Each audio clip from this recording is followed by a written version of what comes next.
ეს რომ ამბობდით, რომ ეს ყველაფერი ზღვაში წარმოიქმნა და დაილეკა. ეს არის იმის დამადასტურებელი, აგერ ყველაფერი ჩანს.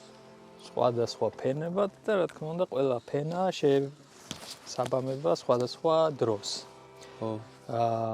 როგორც ამ კონკრეტულ ადგილზე ამბობენ, დაახლოებით 2,5 მილიონი წლის ამბავია, 2,5-დან 5 მილიონამდე. ეს არის პერიოდი, როცა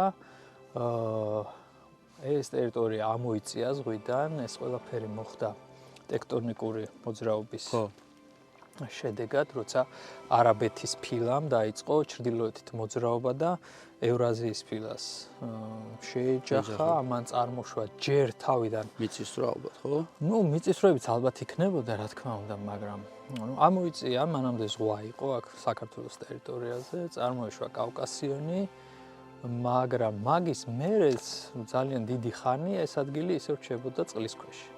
და უკვე სულ ახლახანს გეოლოგიური თვალსაზრისით რო ვთქვათ, ასე 5-2 მილიონი წლის პერიოდში ამ ადგილმა ამოიწია და დატოვა ზღვა.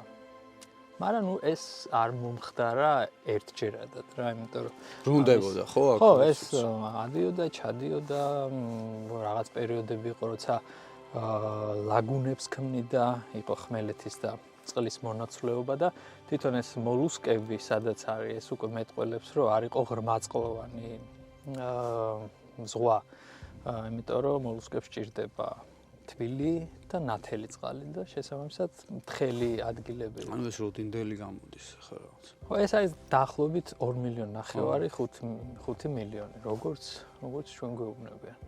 მაგრამ აი საინტერესო რა არის, რომ ეს წეღან რო ვახსენეთ, რომ ბრუნდებოდა ეს. ნახე, ეს ყავისფერი ზოლი, რაც ჩანს, ეს უკვე არის ბოტანიკური ნალექები.